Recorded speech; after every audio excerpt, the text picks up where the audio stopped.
daun-daunan yang memberikan aroma kepada masakan, ya. Sedangkan kalau spices itu adalah bagian dari tumbuhan selain dari daun, bisa berupa batang, bisa berupa kulit batang, bisa berupa akar-akaran, bisa berupa biji-bijian dan lain-lain, ya. Jadi herbs and spices perbedaannya adalah kalau herbs itu dari daun-daunan, sedangkan spices dari bagian tumbuhan selain daun-daunan. Tapi kalau di Indonesia semua disatukan menjadi rempah-rempah, dan inilah bahan yang paling kaya yang dipunya oleh Indonesia. Nah, kalau bumbu dan rempah, ya, bumbu itu adalah suatu bahan mempertinggi aroma makanan tanpa mengubah aroma bahan alami.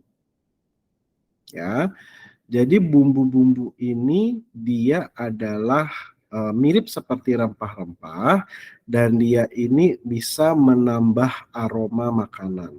Ya, tapi dia tidak menghilangkan aroma asli dari bahan makanannya. Ya. Nah, bumbu ini bisa terbuat dari rempah, ya, yang mana rempah itu tadi saya bilang adalah tanaman atau bagian dari tanaman yang digunakan di dalam masakan untuk menambah aroma dan kelezatan dari sebuah makanan, ya. Contoh kalau kita membuat soto, ya, soto ayam. Saat kita mau membuat soto ayam, tentu kita memerlukan bumbu kuning.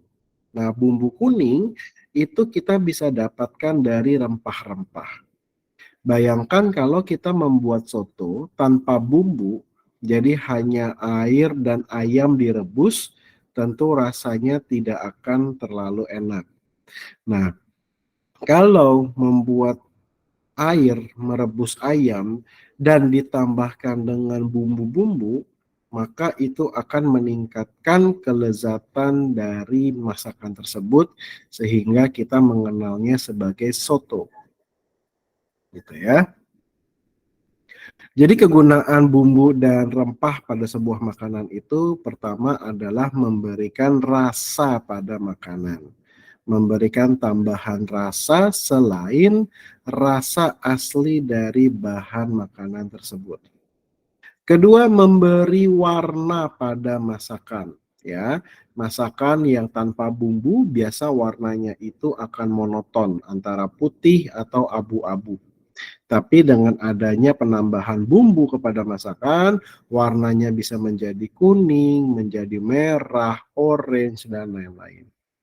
Ketiga, bisa menambah nafsu makan. Nah, menambah nafsu makan ini bisa datang dari dua hal. Yang pertama, secara rasa memang makanan menjadi lebih enak dengan ditambahkan bumbu dan rempah sehingga menambah nafsu makan kita. Kedua, ada beberapa rempah-rempah yang memang berkhasiat untuk menambah nafsu makan. Contohnya adalah rempah-rempah yang berasal dari akar-akaran, seperti temulawak, ya, jahe, kunyit, dan lain-lainnya. Itu memang memiliki kandungan yang bisa menambah nafsu makan. Jadi kegunaan bumbu dan rempah untuk nafsu makan ini bisa datang dari dua hal tadi. Dan yang keempat, bisa membantu mengawetkan makanan. Ada beberapa rempah-rempah yang memang memiliki kandungan zat yang bisa membantu membunuh bakteri dan lebih mengawetkan makanan. Salah satu contohnya adalah jahe, ya. Jahe itu memiliki kandungan antibakteri sehingga makanan yang dibuat dengan kandungan jahe itu biasanya akan lebih tahan lama, ya, seperti itu. Nah, klasifikasi bumbu, ya, bumbu ini bisa terbuat dari tiga hal. Yang pertama bumbu hewani, ini adalah bumbu yang terbuat dari binatang. Lalu kedua, bumbu tumbuhan, bumbu-bumbu yang berasal dari rempah-rempah tanaman. Yang ketiga, bumbu buatan, yaitu bumbu-bumbu yang memang dibuat oleh manusia untuk menambah kualitas sebuah makanan. Nah, yang pertama adalah bumbu hewani. Contohnya adalah ebi dan terasi. Ya, seperti yang kita tahu, ebi itu berasal dari udang. Ya, udang yang dikeringkan, lalu udangnya bisa dihaluskan. Ini paling banyak kita temukan kalau kita makan pempek. Ya, kuah cukonya itu biasanya ditambahkan ebi. Lalu contoh berikutnya adalah terasi. Nah, terasi juga terbuat dari udang, ya. Udang yang dihaluskan kemudian difermentasi sehingga menjadilah sebuah yang namanya terasi. Nah, ini adalah contoh bumbu-bumbu hewani, ya, bumbu yang terbuat dari binatang. Nah, berikutnya adalah bumbu yang terbuat dari tumbuhan. Ya, contohnya adalah cabai, ya. Intinya semua rempah-rempah itu berasal dari tumbuhan. Karena itu semua rempah-rempah merupakan bumbu dari tumbuhan. Ya, jadi saya memberikan hanya beberapa contohnya saja. Cabai, ya. Cabai itu mengandung vitamin A dan C yang tinggi. Namun cabai mengandung sebuah zat yang namanya capsaicin. Nah, capsaicin itulah yang menyebabkan rasa pedas. Nah, capsaicin itu sebenarnya terkandung di seluruh bagian cabai. Namun yang paling banyak terkandung di bijinya. Makanya orang bilang kalau masak cabai, kalau tidak mau terlalu pedas, maka bisa dibuang bijinya. Dan kalau misalnya kita membuang biji cabai menggunakan tangan kosong, biasanya tangan kita lama-lama akan panas. Nah, itu adalah efek dari capsaicin. Lalu contohnya adalah asam. Ya, ada asam gelugur, ini memberikan rasa asam dan aroma asam yang segar dan berasal dari buah yang bentuknya seperti jeruk keprok. Lalu ada asam jawa, ya, yang digunakan pada makanan minuman. Ada asam kandis, berasal dari kulit buah yang bentuknya seperti jeruk limau yang dikeringkan sampai berwarna kehitaman. Itu asam kandis. Ada lagi asam sunti. Nah, ini berasal dari belimbing sayur yang dikeringkan lalu digepengkan sehingga berwarna coklat kehitaman. Nah, ini adalah contoh uh, buah-buahan atau produk dari tumbuh-tumbuhan yang menghasilkan rasa asam dan bisa ditambahkan ke dalam makanan untuk menambah rasa asam. Lalu ada jeruk, ya, tapi bukan jeruk yang buat dimakan, tapi jeruk yang buat bumbu. Contohnya adalah jeruk purut, ya. Jeruk purut itu ciri-cirinya dia kulitnya berkeriput gitu ya. Lalu ada jeruk nipis. Nah, ini yang paling sering ya digunakan untuk menambah rasa asam alami pada makanan, dan jeruk nipis juga bisa untuk mengempukkan sapi atau ayam dan bisa juga menghilangkan bau amis pada makanan. Ada juga jeruk limau. Nah, jeruk limau ini juga berkeriput tapi dia bentuknya kecil, ya. Rasa asamnya itu sangat asam dan dia itu memiliki aroma harum yang khas, tidak dimiliki oleh jeruk lainnya. Lalu ada jeruk lemon. Nah, ini yang sering dipakai oleh orang-orang luar negeri ya. Kita juga suka pakai. Dia bentuknya oval dengan warna kuning, ya, dan bisa digunakan sebagai penambah aroma kue, minuman, dan makanan juga. Nah, lalu ada pete. Nah, pete ini adalah sebuah bumbu atau rempah yang aromanya sangat tajam, ya. Pete itu dalam bahasa Inggris adalah stinky beans, ya, biji yang bau. Nah, jadi pete ini sebenarnya baunya tidak terlalu muncul saat kita masak atau kita makan, tapi baunya justru baru muncul setelah kita makan, ya, melalui napas kita, bau air kencing dan lain-lainnya. Lalu rempah yang paling umum digunakan adalah merica, ya. Setiap kita melihat resep masakan, pasti ada penambahan salt and pepper, ya. Nah, bagi orang-orang Eropa, yang paling familiar bagi mereka adalah merica hitam atau black pepper. Sedangkan orang Asia, selain menggunakan black pepper, kita juga menggunakan white pepper atau merica putih. Ada lagi yang namanya merica hijau, green peppercorn, ada juga merica merah, red peppercorn. Sebenarnya ini sama produknya, green sama red, cuma memang aromanya aja yang berbeda. Nah, lalu ada juga rempah-rempah dalam bentuk bunga, ya. Contohnya adalah bunga kecombrang, ya, atau bahasa Sumateranya honje, gitu ya. Nah, kecombrang ini harus kita pakai pada saat dia masih kuncup, ya. Jangan dipakai kalau dia sudah mekar. Kalau sudah mekar, rasanya akan berbeda dan cenderung keras. Nah, kalau masih kuncup, dia biasanya berwarnanya merah muda. Bagian dalam batangnya terdapat batang putih yang biasa disebut rias. Nah, rias ini paling sering dipakai masakan Batak nih, ya. Rias ini untuk campuran sambal. Lalu ada bunga telang. Nah, bunga telang ini bahasa Inggrisnya butterfly pea. Ini adalah bunga yang paling populer untuk membuat warna biru alami pada makanan. Jadi kalau tidak mau menggunakan bahan pewarna tambahan, kita bisa pakai bunga telang sebagai warna biru alami. Lalu ada lagi cengkeh. Nah, cengkeh yang kita kenal, biarpun dia bentuknya keras, sebenarnya cengkeh itu adalah bunga, ya. Dan cengkeh ini memberikan aroma yang sangat kuat, tapi dia memberikan rasa hangat, ya. Nah, lalu ada rempah-rempah yang berasal dari kulit tanaman. Contoh kayu manis atau cinnamon, ya. Salah satu bumbu yang tertua digunakan manusia. Cinnamon itu sudah digunakan dari zaman dulu, ya. Terus berikutnya cinnamon itu beraroma manis dan segar, ya. Lalu ada lagi yang kita kenal namanya kayu secang. Nah, kayu secang ini biasa dicampur ke dalam minuman dan memberikan warna merah kayu alami pada sebuah minuman atau makanan. Ya, secang ini dari pohon secang yang diserut halus dan dia memiliki aroma dan rasa yang sedikit manis dan legit, gitu ya. Lalu ada rempah-rempah yang berasal dari daun-daunan, ya.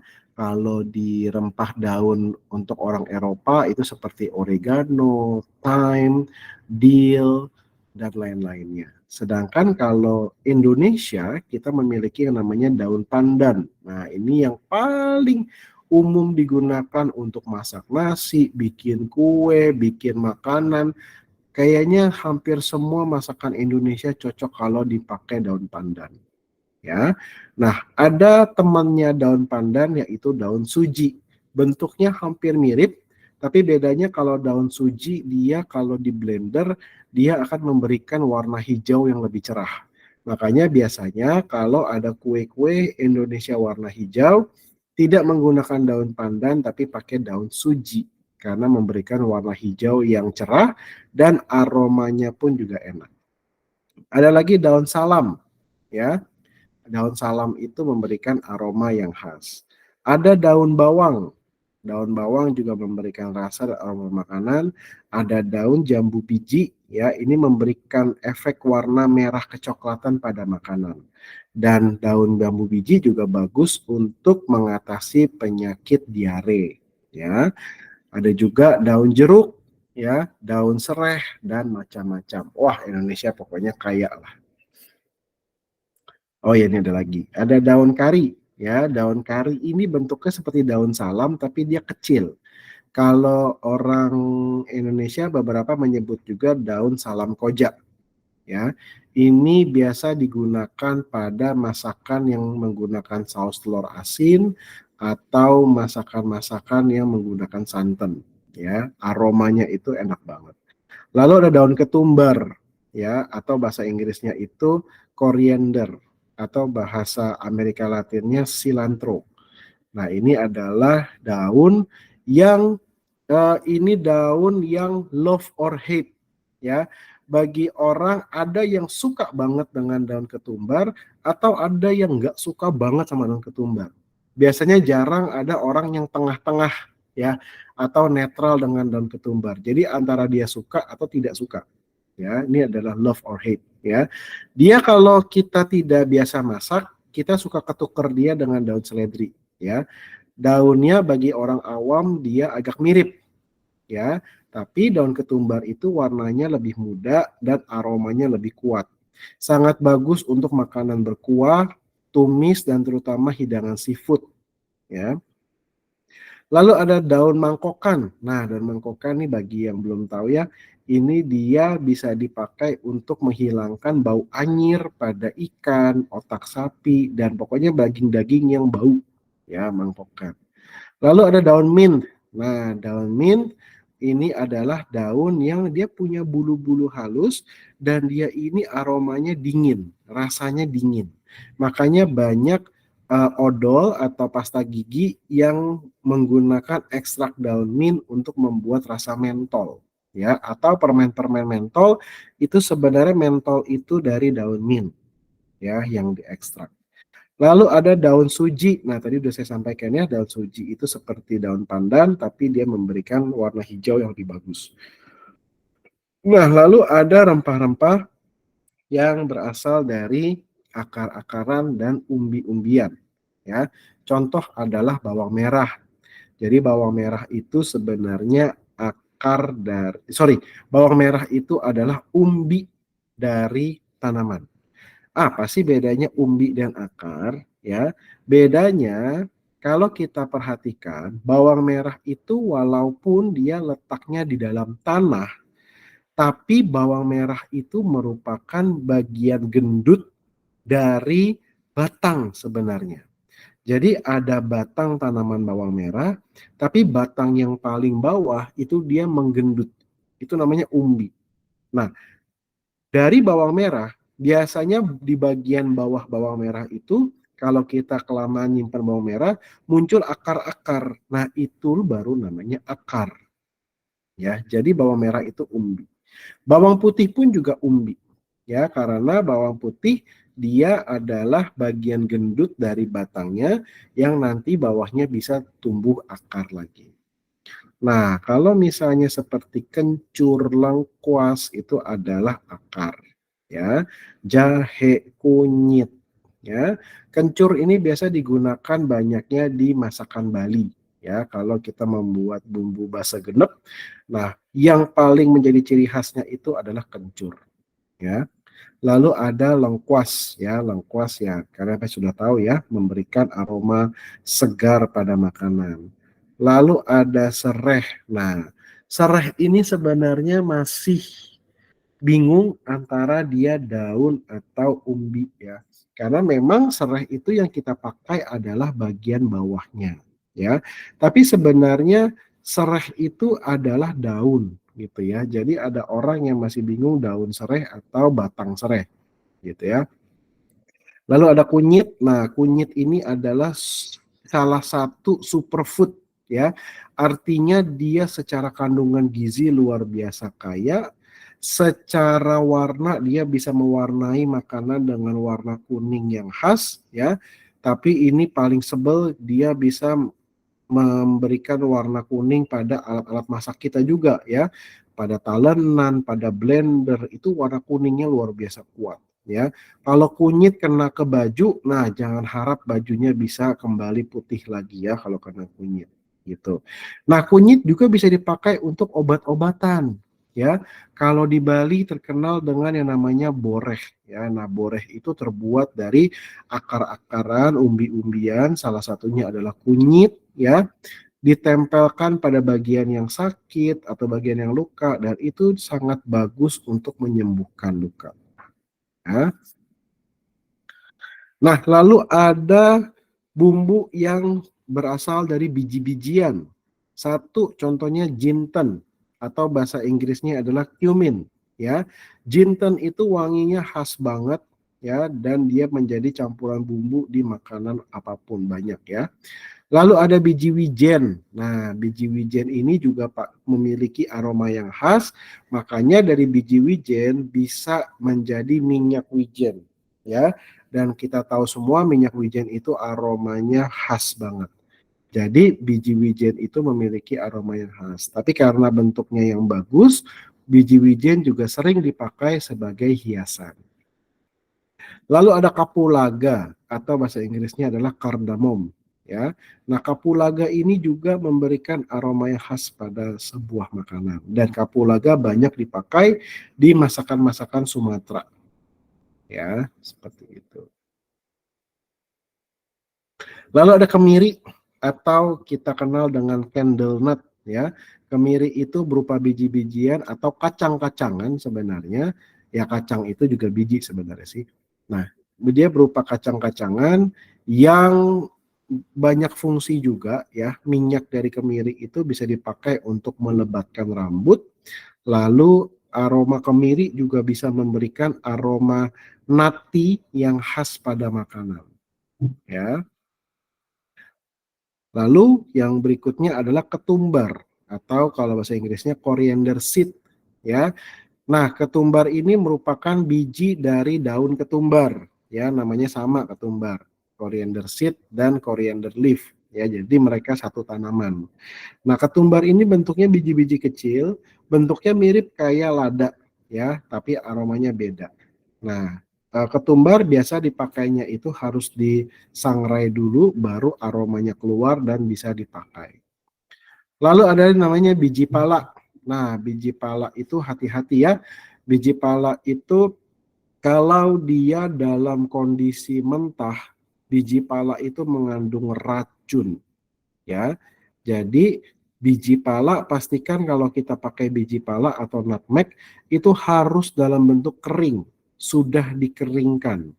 Kalau sudah dikeringkan maka racunnya sudah hilang. Tapi kalau kita konsumsi buah biji pala yang yang kebanyakan, ya, itu bisa menyebabkan eh, apa namanya? Bisa menyebabkan racun gitu ya.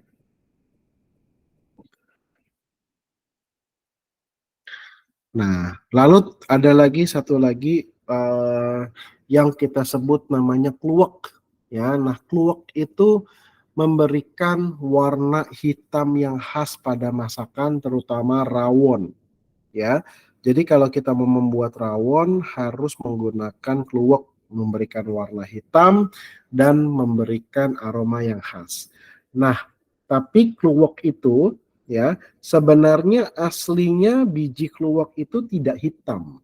Kluwek itu baru menjadi hitam karena memang ada proses dari mentah menjadi kluwek yang kita tahu sekarang. Ada proses fermentasi, ada proses pengeringan dan lain-lainnya sampai dia berwarna hitam. Kenapa sih kluwek itu harus diolah sampai menjadi hitam seperti ini? Nah, kluwek itu juga sama, kalau masih segar dia, itu dia mengandung racun, ya. Pernah dengar gak istilah mabuk kepayang? Nah, kepayang itu adalah nama kluwek. Jadi kalau orang bilang mabuk kepayang, nah itu adalah efek racun dari kluwek yang masih segar. Jadi kalau kita makan kluwek segar, kita bisa mabuk gitu ya. Makanya orang bilang mabuk kepayang. Kepayang itu adalah kluwek. Nah, lalu ada lagi yang namanya bumbu buatan. Artinya bumbu ini tetap berasal dari tanaman, dari hewani, tapi sudah diolah oleh manusia menjadi bumbu gitu ya. Contoh gula putih atau gula pasir. Gula pasir itu diolah dari tebu. Nah, kalau tidak diolah manusia, bagaimana cara kita menambahkan rasa manis dari pohon tebu, ya? Itu harus diperas dulu dan lain-lainnya baru bisa jadi gula pasir. Ya, jadi salah satunya gula batu ya diperoleh dari batang tebu, ya. Gula bubuk itu juga sama, adalah gula pasir yang dihaluskan. Nah, kalau gula merah, ya, gula merah ini ada dua pengertian orang Indonesia. Kalau di masakan barat ini dibedakan namanya brown sugar sama palm sugar, ya. Kalau brown sugar itu terbuat dari tebu, ya, sama seperti gula putih, tapi beda proses pengolahannya sehingga warnanya menjadi coklat kemerahan. Makanya namanya adalah brown sugar. Tapi kalau yang namanya palm sugar itu terbuat dari kelapa, dari gula aren. Nah, makanya orang Indonesia kalau bilang gula merah, kadang-kadang suka ketuker nih. Ini maksudnya gula merah yang brown sugar atau gula merah yang palm sugar gitu ya. Jadi lebih jelasnya bahasa Inggrisnya aja ya. Kalau sebutnya brown sugar itu terbuat dari tebu ya, seperti gula pasir biasa tapi beda cara pengolahan. Tapi kalau palm sugar atau Indonesia sebutnya gula aren atau kalau di Jawa sebutnya gula Jawa, kalau di Bali sebutnya gula Bali, cuman beda nama daerah doang, tapi semua itu adalah palm sugar atau gula aren atau gula yang terbuat dari kelapa, ya, seperti itu. Lalu ada garam. Nah, garam juga macam-macam nih. Yang kita tahu kan garam itu terbuat dari air laut yang dikeringkan. Betul, itu namanya garam laut. Tapi ada loh garam-garam yang tidak terbuat dari air laut, ya. Garam itu bisa terbuat dari hasil penambangan. Contohnya Himalayan salt. Himalayan salt yang berwarna pink itu bukan berasal dari air laut tapi dari penambangan. Makanya harganya jauh lebih mahal. Gitu. Oh, yang ngomong-ngomong tebu tadi, ada satu lagi bahan buatan terbuat dari tebu. Ya, kira-kira ada yang tahu gak? Selain gula, kira-kira tebu bisa menjadi apa? Nah, jawabannya adalah micin atau MSG. Ya, MSG yang katanya itu bisa bikin orang jadi bodoh, ya. MSG itu terbuat dari tebu, ya. MSG itu terbuat dari gula, ya. Makanya orang ya kalau masak tidak mau pakai micin, biar dia gurih ditambahkannya gula. Karena gula dan micin berasal dari tanaman yang sama yaitu tebu, ya. Nah, di sini saya pengen bilang, orang bilang makan micin bikin bodoh itu hoax, ya, itu bohong, ya. Yang namanya micin, ya, itu tidak terbukti mempengaruhi kecerdasan seseorang, ya. Tapi ingat, konsumsi micin harus ada batasannya. Yang tidak boleh adalah kalau makan micin terlalu banyak, itu tidak boleh. Ya, seperti itu. Lalu ada juga baking powder. Nah, kalau baking powder ini tidak berasal dari tanaman manapun, itu murni bahan-bahan kimia yang dibuat oleh manusia dengan tujuan untuk menjadi bahan pengembang. Ya. Nah, lalu ada bumbu segar ya yang terbuat dari kelapa, daging kelapa tua yang dihaluskan dan diperas itu menjadi cairan putih yang kita sebut sebagai santan. Ya, banyak orang bilang makan santan tidak bagus. Makan santan yang tidak bagus adalah kalau santannya sudah kena panas. Ya, kalau santannya sudah dimasak, nah itu memang akan tidak bagus, tinggi kolesterol dan lemak tidak jenuh. Tapi kalau santannya itu dari kelapa yang diperas tanpa proses pemasakan, itu cenderung lebih aman untuk dikonsumsi. Ya. Nah, ini yang dibawa keluak nih yang tadi saya cerita ya. Keluak itu punya tekstur kulit yang keras, berwarna abu-abu, tapi di dalamnya itu berwarna coklat tua kehitam-hitaman dan teksturnya lunak ya. Nah, lalu ada bumbu kering. Nah, ini adalah rempah-rempah yang dikeringkan. Kenapa harus dikeringkan? Karena rempah-rempah yang dikeringkan itu aromanya akan lebih keluar. Apalagi kalau sudah dikeringkan lalu disangrai, itu aromanya baru akan keluar. Ya, contohnya adas ya, biji adas, angkak. Nah, angkak ini yang memberikan warna merah pada makanan-makanan ya. Lalu ada cabai puyang, walaupun ini bukan cabai tapi ini rempah-rempah. Ada kemukus semacam seperti lada juga. Lalu ada pekak atau bahasa Inggrisnya star anise. Ya, pekak ini juga dari bunga, ya, bunga yang dikeringkan. Lalu ada bumbu gohyong, ya, bumbu gohyong itu artinya adalah 5 rempah, ya. Nah, 5 rempah itu merupakan campuran dari pekak atau star anise, merica, kayu manis, adas, dan cengkeh. Ini adalah perpaduan rempah yang sering digunakan dalam masakan Chinese, ya. Lalu ada bumbu spekuk. Nah, bumbu spekuk, ya, walaupun dia rempah-rempah, tapi justru dia digunakan untuk membuat kue. Contohnya adalah kue lapis legit atau lapis Surabaya, ya. Di Surabayanya sendiri ada toko kue yang sangat terkenal, itu namanya Speku. Nah, karena memang lapis legit dan Surabaya menggunakan bumbu spekuk untuk dibuat. Spekuk itu merupakan campuran dari kayu manis, cengkeh, bunga pala, dan kapulaga.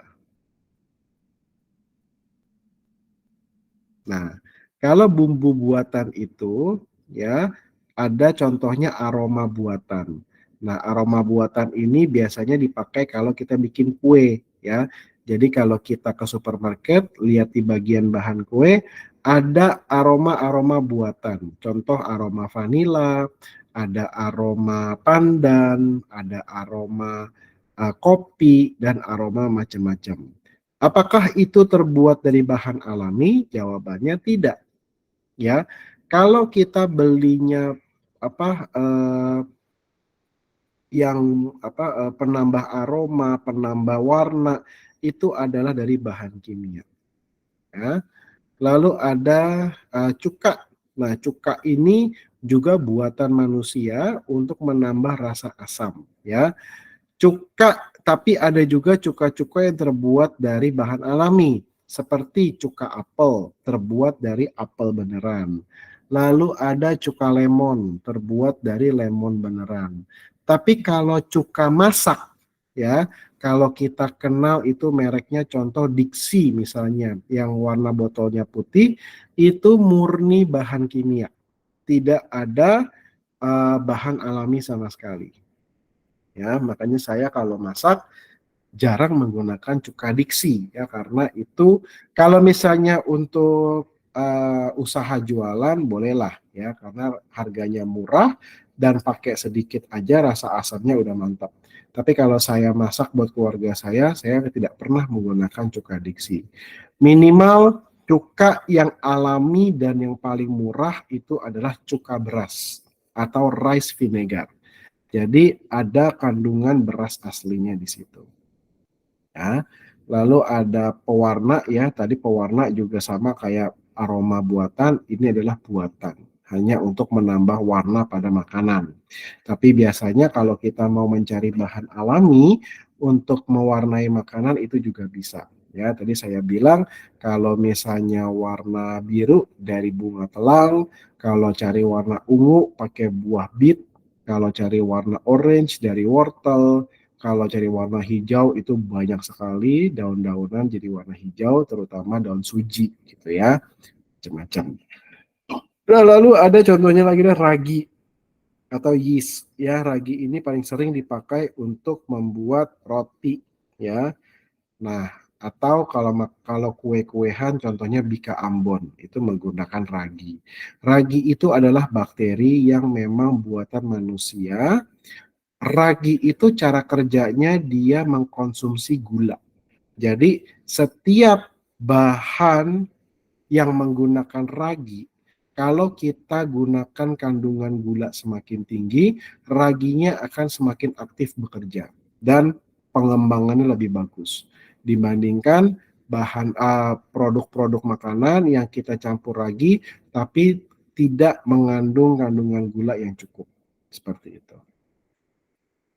Nah, dari rempah-rempah tadi kita bisa satukan macam-macam, ya, menjadi bumbu dasar. Nah, bumbu dasar ini adalah jiwanya masakan Indonesia. Dari bumbu dasar ini bisa menjadi macam-macam. Contoh bumbu merah bisa menjadi rendang, bisa menjadi ayam bakar, ikan bakar, dan lain-lain. Nah, secara simpelnya bumbu dasar merah itu hanya mengandung bawang merah, bawang putih, cabai merah, dan garam. Tapi beda orang beda resep ya. Ada yang menambahkan jahe, menambahkan macam-macam. Lalu ada bumbu dasar putih. Nah, ini juga paling umum dipakai ya. Misalnya kita bikin nasi goreng, kita bikin ayam goreng dan lain-lain. Dia ini terbuat dari bawang merah, bawang putih dan kemiri. Ya, itu bumbu dasar putih. Ada lagi bumbu dasar kuning. Nah, ini juga sering dalam membuat soto, membuat ayam goreng juga, dan lain-lain. Ya, ayam goreng itu banyak versinya. Saya rasa setiap provinsi pasti punya ayam gorengnya masing-masing. Ya, ada ayam goreng Jakarta, ayam goreng Bandung, ada ayam goreng Surabaya, ayam goreng macam-macam. Ya, nah ada yang pakai bumbu dasar putih, ada yang pakai bumbu dasar kuning. Ya, kalau bumbu dasar kuning sudah jelas kuningnya dari kunyit. Ya, nah lalu ada bumbu orange. Nah, kalau bumbu orange ini adalah dari warna merah cabai ditambahkan dengan bumbu putih. Jadi bumbu putih ditambahkan cabai sehingga warnanya tidak terlalu merah, warnanya orange ke arah pink. Nah, kalau yang kita perhatikan, semua bumbu dasar pasti mengandung bawang merah dan bawang putih. Nah, itu adalah dua rempah yang saya rasa tidak ada masakan Indonesia satupun yang tidak menggunakan bawang putih atau bawang merah atau dua-duanya. Ya, ini udah kayak rempah paling dasar lah untuk membuat makanan Indonesia apapun itu. Gitu. Lalu ada lagi bumbu hitam. Nah, kalau bumbu hitam sama ya, bawang merah, bawang putih, lalu ditambahkan kluwek. Ini yang membuat menjadi warna hitam, ya. Ini adalah bumbu dasar untuk membuat kuah rawon seperti itu. Nah, penanganan bumbu dan rempah sebelum digunakan, ya. Kalau rempah-rempah kering, tadi saya bilang ada yang dikeringkan, sebelum digunakan harus disangrai dulu. Sangrai artinya kita memasak tanpa menggunakan minyak, tanpa menggunakan air. Jadi kering begitu aja. Kita panaskan, kita sangrai rempah kering sampai dia smoky atau berasap. Nah, itu adalah titik di mana jadi setiap rempah kering, walaupun kelihatannya kering, tapi sebenarnya mereka dalamnya itu mengandung minyak. Nah, minyaknya itu baru keluar kalau dipanaskan. Jadi pastikan kalau menggunakan bumbu kering harus dipanaskan dulu. Lalu ada terasi, kunyit, dan jahe yang harus dibakar dulu. Kenapa harus dibakar? Satu, menambah aromanya. Kalau bagi kunyit dan jahe, bisa menghilangkan bau langu pada rempah-rempah. Ya, seperti itu. Nah, ini cabai merah ya. Kalau tidak mau terlalu pedas, bisa pakai cabai gede. Kalau mau pedas, kita bisa pakai cabai keriting atau cabai rawit. Nah, lalu kluwek ya. Sebaiknya direndam dalam air mendidih agar rasa pahitnya hilang. Dan pilihlah kluwek yang sudah tua agar aromanya makin mantap. Kalau santan, agar menghasilkan santan yang pekat dan kental, gunakan air hangat untuk memerasnya. Dan jika menginginkan santan tidak pecah waktu dimasak, gunakan api kecil dan harus sering diaduk agar tidak pecah. Kenapa pecah? Karena santan itu mengandung kandungan lemak yang tinggi. Jadi kalau dia terlalu panas, maka lemak dan cair dan bagian cairannya itu akan memisah. Seperti itu. Nah, ini adalah beberapa masakan Indonesia yang menggunakan rempah-rempah dan bumbu yang sudah saya jelaskan tadi. Oke, selesai materi kita di siang hari ini. Kita membahas tentang bumbu-bumbu dan rempah-rempah khas Indonesia. Ya. Nah, sekarang saya buka sesi tanya jawab. Bagi ada yang mau bertanya, silakan.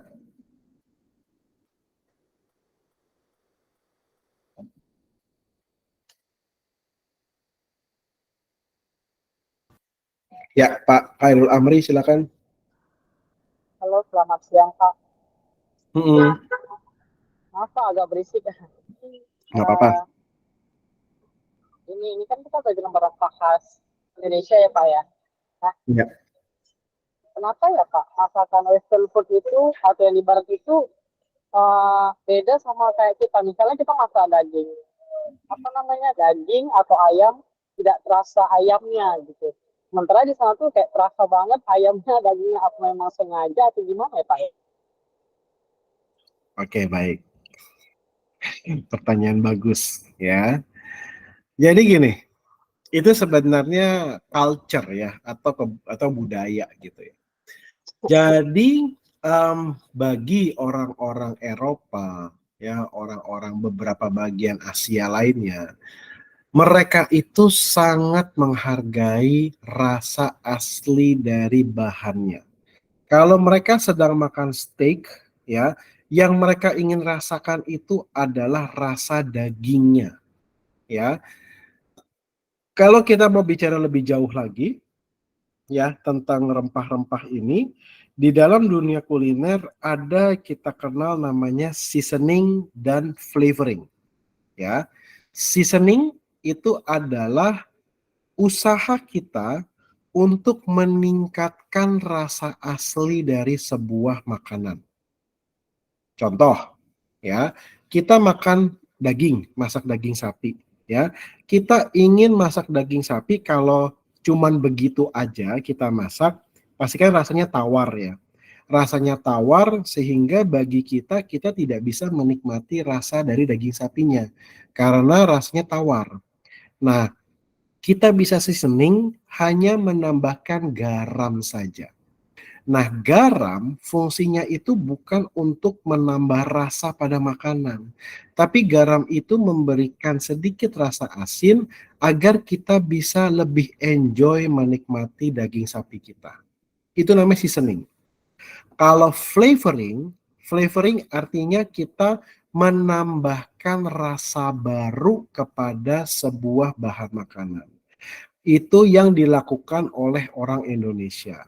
Saat kita masak rendang, ya, kita masak daging sapi, tapi kita menambahkan flavor baru. Kita menambahkan rasa baru kepada dagingnya. Ada rasa bawang putih, ada rasa kunyit, ada rasa jahe, ada rasa bawang merah, ada rasa apalagi bumbu rendangnya. Pokoknya macam-macam lengkuas ya. Semua itu ditambahkan kepada daging sapi sehingga rasa daging sapinya menjadi hilang. Yang terasa bumbunya saja. Namun itu adalah culture Indonesia. Semakin banyak rasa bumbunya, semakin kaya rasa bumbunya, itu akan membuat makanan semakin enak. Makanya orang Indonesia, kita tidak terlalu peduli pada kualitas dagingnya. Ya, di Jepang ada daging Wagyu, di Australia ada daging Black Angus, di Amerika ada daging macam-macam. Indonesia ada gak? Nggak ada. Indonesia mana ada daging-daging sapi yang memang kita perhatikan kualitasnya. Makanya kalau kita bikin steak atau apa selalu pakai daging impor, tidak pernah pakai daging lokal. Ayam, ya, kita nggak peduli sama kualitas daging ayamnya, ya. Yang penting itu ayam, ya. Kita nggak peduli daging ayam. Kenapa? Karena kita tidak akan merasakan rasa ayam dan sapinya. Yang kita rasakan kalau kita makan ayam goreng, yang kita rasakan itu bumbu ayam gorengnya. Kita kalau makan ayam goreng, yang kita bilang enak apa? Wah, bumbunya nyerep ya. Wah, serundengnya enak ya. Wah, ini dimakan pakai sambelnya enak banget nih sambelnya. Pernah nggak kalau makan ayam goreng kita bilang, ih daging ayamnya enak banget? Enggak, ya. Kita cuma bilang, ih daging ayamnya empuk ya. Nah, jadi kita nggak pernah peduli sama rasa asli bahannya. Yang kita peduli adalah bumbu-bumbu yang dimasak dengan dagingnya. Beda sama orang luar, orang Amerika, orang Eropa. Mereka kalau masak daging steak, harus daging yang marblingnya bagus, yang kualitasnya bagus. Dan waktu mereka masak daging steak, mereka cuma tambahin garam doang. Mereka nggak tambahin bawang putih, lengkuas, jahe, kunyit, enggak gitu. Karena mereka ingin merasakan rasa asli kualitas dari dagingnya. Jadi gitu Pak Khairul Amri, beda culture Pak. Gitu. Memang culture orang Indonesia itu sangat penyuka bumbu. Sedangkan kalau orang luar itu mereka lebih suka rasa asli dagingnya. Oh gitu ya Pak. Kan kan kadang aneh ya Pak, pas dimakan kayak rasa banget sapinya kayak nggak masak gitu. Iya betul. Makanya orang Indonesia kalau makan steak yang dicari apa? Yang dicari saus sambal. Orang Indonesia itu kalau udah ke Eropa dan tidak biasa, mereka pasti aneh makan daging begini doang. Yang mereka cari saus sambal. Gitu, Pak. Contoh kayak kerang kan kita di sini kerang direbus pakai sambal gitu ya Pak. Mereka cuma kerang mentah pakai lemon doang gitu. Iya betul, betul. Makasih ya Oke, Pak thank ya. you Pak Khairul Amri. Berikutnya Pak Dery, silakan Pak Dery. Pak mau nanya ini Pak, tadi mengenai bumbu-bumbu kuning, bumbu hitam itu, kalau kita udah racik itu Pak, udah buat, nah kadang kan, saya simpen gitu Pak. Nah saya simpen itu, terus saya olah di kemudian hari itu rasanya agak beda Pak. Nah ada nggak Pak teknik penyimpanannya yang baik gitu Pak, biar rasanya tetap nggak berubah? Sama Oke. pertanyaan kedua ini Pak mengenai rendang Pak. Nah rendang itu pernah masuk nominasi makanan terenak di dunia Pak ya. Betul. Nah itu indikator itu dari apa ya Pak? Dari rasa atau dari zat gizi yang terkandung atau dari apa Pak? Secara umum bagaimana itu Pak? Terima kasih Pak. Oke, terima kasih. Oke, yang pertama, setiap kita membuat bumbu dasar, ya, setelah kita memblender semua rempah-rempahnya, jangan langsung disimpan, tapi dimasak dulu. Jadi kita masak sampai mateng, baru kita simpan. Kalau kita simpan dalam kondisi mentah, pasti kebesokannya dia sudah beda rasanya. Tapi kalau kita masak dulu sampai mateng, besok mau kita pakai buat sebuah makanan, tinggal kita panasin dan kita campur dengan produk-produk makanan kita. Itu akan lebih awet. Kedua, saat kita membuat bumbu dasar, pastikan kita gunakan minyak yang banyak. Minyak itu merupakan bahan pengawet, ya. Suatu makanan yang menggunakan minyak yang banyak itu cenderung akan lebih awet karena minyak itu merupakan bahan pangan pengawet alami. Nah, jadi pastikan saat kita memblender bumbu, gunakan minyak yang cukup banyak. Lalu pada saat dimasak bumbunya, pastikan bumbu dan minyaknya sudah pecah. Artinya sudah memisah. Itu artinya sudah matang dan waktu disimpan, pastikan bumbu yang sudah pecah itu terendam dalam minyaknya. Kalau terendam, saya jamin itu akan awet dalam waktu yang lama. Pertanyaan kedua tentang rendang, ya. Rendang itu memang betul dinominasi sebagai makanan terenak di dunia, beserta dengan sate dan nasi goreng. Indikatornya apa? Saya tidak tahu, ya.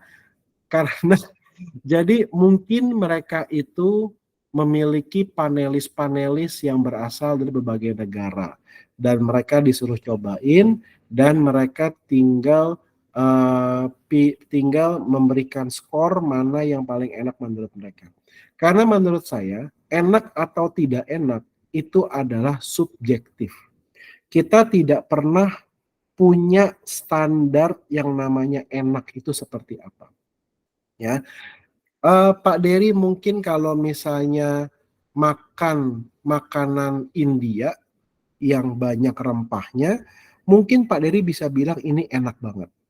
Tapi kalau kita kasih orang yang tidak suka dengan bau rempah yang menyengat, saat makan makanan India, mereka pasti bilang tidak enak. Saat Pak Khairul Amri makan steak di Eropa yang cuma dibumbuin garam tapi dagingnya bagus, menurut Pak Amri itu enak banget. Tapi begitu dikasih ke orang Jawa, disuruh makan daging cuma digaramin, dimasak, mereka akan lepeh itu daging. Mereka nggak akan suka. Mereka akan tambahin kecap, tambahin macam-macam sampai jadi semur, baru mereka bilang enak. Jadi tidak ada standar kata enak, ya. Enak itu subjektif, tergantung siapa yang makan. Karena itu jujur, nominasi itu saya tidak tahu apa indikatornya. Kenapa mereka bisa bilang paling enak? Saya tidak tahu. Gitu. Itu sih Pak Dery. Baik Pak, terima kasih Pak. Oke. Next, Bu Lamia, silakan Bu. Iya Pak, sore. Boleh.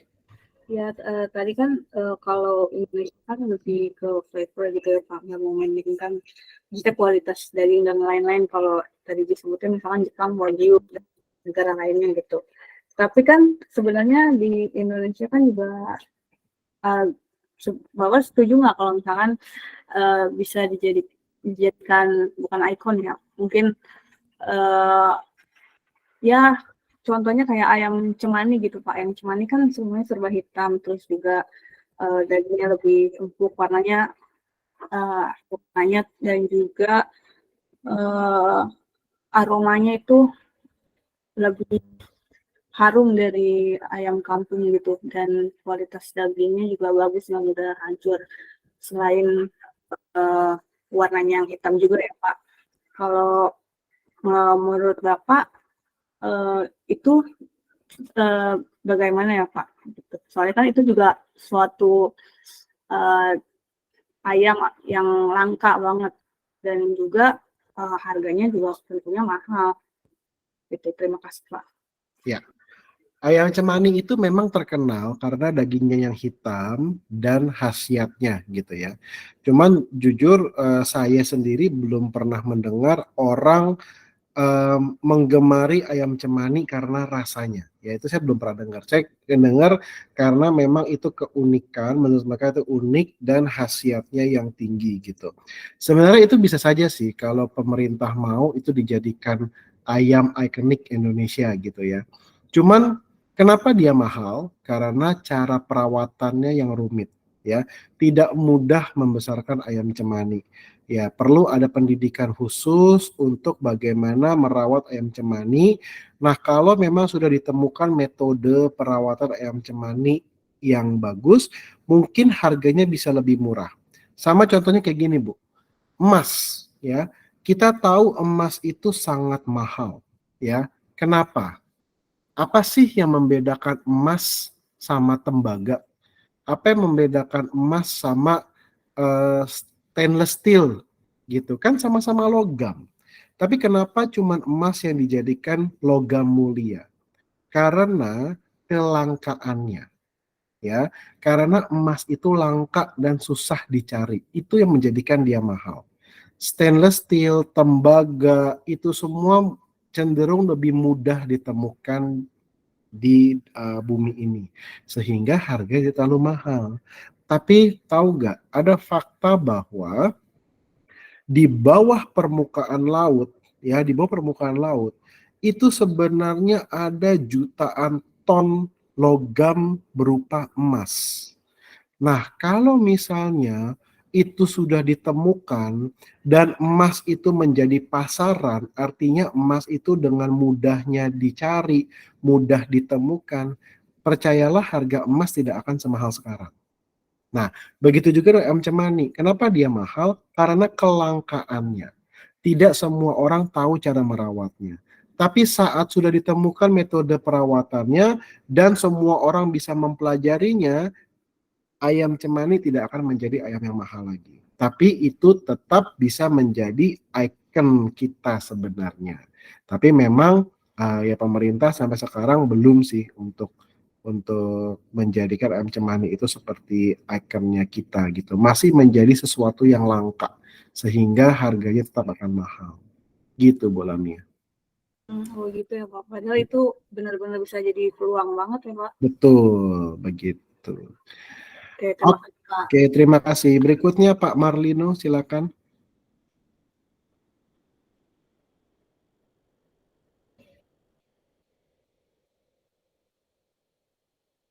Pak Marlino, silakan. Atau kepencet? Oke, mungkin kepencet ya. Oke, kalau gitu, kalau nggak ada yang bertanya lagi, terima kasih banyak atas waktunya. Besok kita ketemu lagi sesuai dengan jadwal yang sudah saya sampaikan ya, sore ya. Oke, terima kasih banyak. Selamat siang dan sehat selalu.